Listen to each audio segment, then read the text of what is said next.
Hello, I'm Jackie Fox, and welcome to Fox Talks. This is part 2 of the Hate Speech in Germany and America video series, so if you saw my freedom of speech video and said, man, I really hope Fox triples down on this topic because they have way too much research to cover, well, it's your lucky day, weirdos! First, I have a tale of two maps. The first map comes from the Southern Poverty Law Center, and it shows where hate groups are across America and how concentrated they are in certain areas. So I'll give you a second to look that over. The second, and an incredibly similar map, shows hate crimes organized by their frequency and by their target. You'll notice there's a lot of the same places on this map, and a lot of the places that were hotbeds for multiple hate groups also become hotbeds for multiple hate crimes. So there seems to be a pretty obvious correlation between the existence of hate groups and people committing hate crimes. So looking at FBI data from 2017, we see that the main offenders of hate crimes in the United States are, and I don't know if anyone's going to be surprised by this, but it's white people. White people commit 50% of the hate crimes in America. The next largest demographic is black people, committing about 1/5 of all hate crimes in this country. I also thought it was interesting to see that 17% of hate crimes were committed by people under the age of 18. Looking at crimes against people, out of 4,442 hate crimes, 38.8 were simple assault, 35.7 were intimidation, and 23% were aggravated assault. Looking further into the data, we can see that 59.6% of the victims were targeted because of the offender's bias against race, ethnicity, or ancestry, 20.6% because of a bias against religion, and 15.8% because of a bias against sexual orientation. Breaking down the racial, ethnicity, and ancestry bias, we see that about 50% of those crimes were motivated by the offender's anti-black sentiments. 17% were victims because of the offender's anti-white sentiments. In reported crimes that had a religious bias, 58.1% of victims were due to an anti-Jewish bias, and 18% of victims were due to an anti-Islamic bias. Looking further into gender identity bias in 2017, there were 119 victims of anti-transgender hate crimes. Comparing the data to 2016, we see an increase of 1,054 hate crimes, which represents a 17% increase overall. Let's get into some more specific hate crimes, though, and how social media and hate speech may have had an influence on them. I've talked about Charlottesville before on this channel. Just to jump in on the car thing, as I understand it, I thought Heather Hayes or Hare or whatever her name was, I thought she died of a heart attack. Yes, it looks like what happened is that he was shocked by seeing the car crash happening and had a heart attack. I don't mean to laugh. It's really sort of. I know, it's horrible, but it does seem a very dramatic reaction to a car crash. It's more that the alt-right are being blamed for someone having a heart attack. Someone in tremendously bad physical condition has heart attack, and suddenly the alt-right has murdered someone.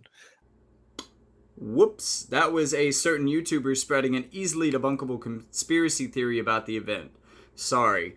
This is the clip that I meant to show you. It shows that Russian trolls basically swarmed the Charlottesville march online, blaming the violence on Antifa and backing Trump all the way. And then a lot of them went completely silent, presumably after a Twitter ban.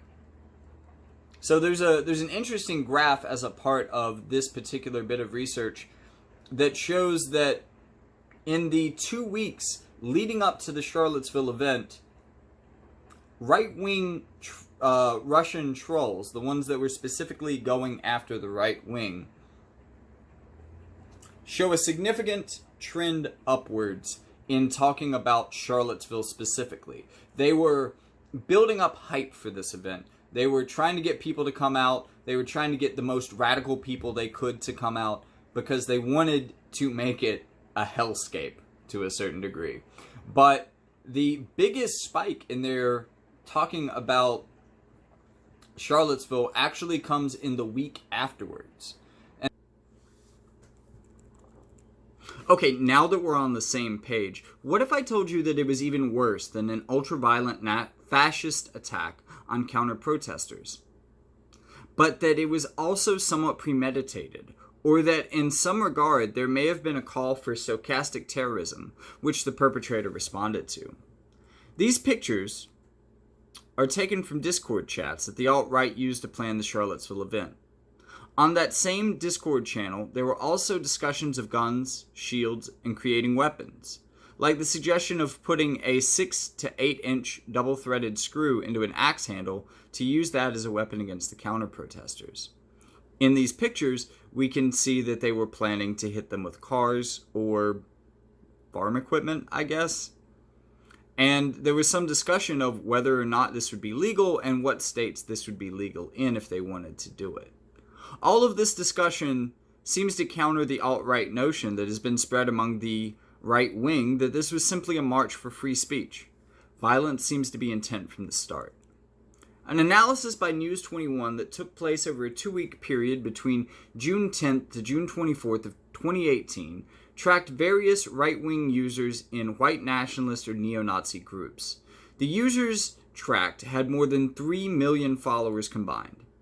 Reporters recorded and compiled more than 2,500 posts, about half of which were directed at specific demographics or communities, from black people to Hispanics to Jewish people to even the LGBTQ. Most of these posts followed current events. For example, when families were separated at the US-Mexico border, there was a heavy anti-Hispanic sentiment, and nearly every user that was tracked talked about Hispanics during that time period. They also used coded terminology and symbols to allow them to communicate with others who would be able to understand their unique online language. A common term for this is called a dog whistle. By the end of 2 weeks, the 2,500 posts tracked resulted in more than 500,000 likes from social media followers and were shared nearly 200,000 times. Social media companies have succeeded in a sort of negotiating a place for themselves in the world where they are not the publishers, said Lee, who researches digital media on the far right. And somehow, we all sort of sat down and accepted it, right up to the point that we didn't. And now they're running to catch up.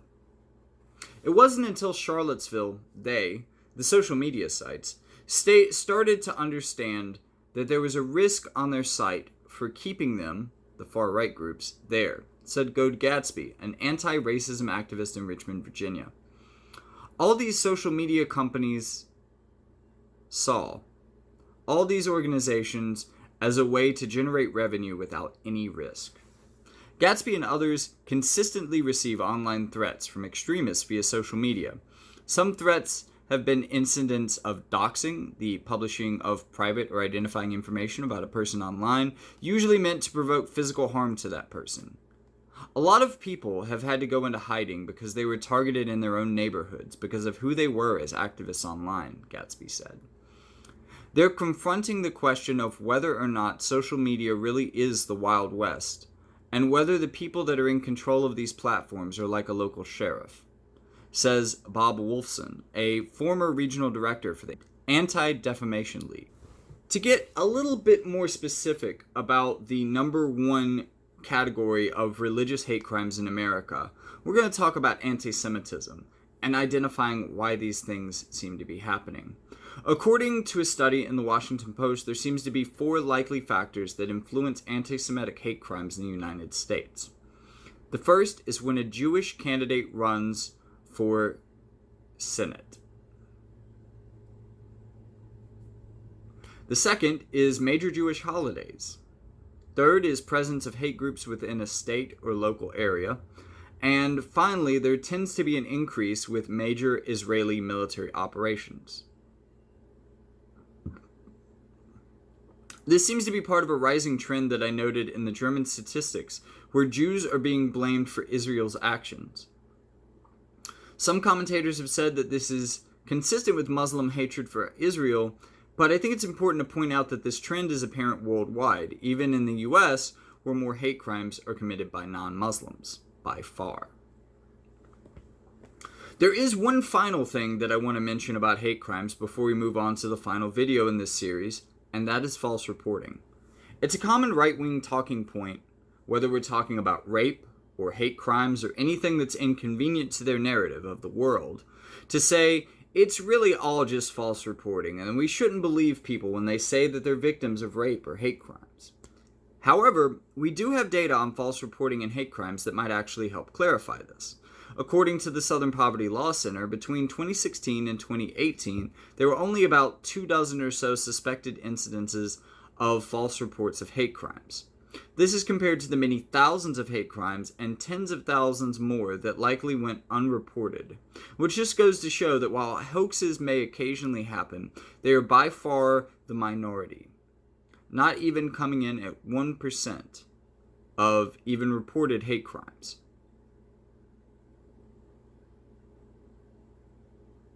That checks out. There is one more topic that I wanted to cover in this video, but as I was researching it, my number of credible empirical studies multiplied like rabbits, and now I'm thinking that it would be best just to cover the topic in its own video. So next time on Fox Talks, we're going to be talking about the Trump effect. If you want to see that video, be sure to hit the subscribe button so you don't miss a single post, and if you stuck around this long, probably seems fair to give me a like, right? I'm not asking too much, am I? Hit that like button. I like you too. Thanks for watching, buddy.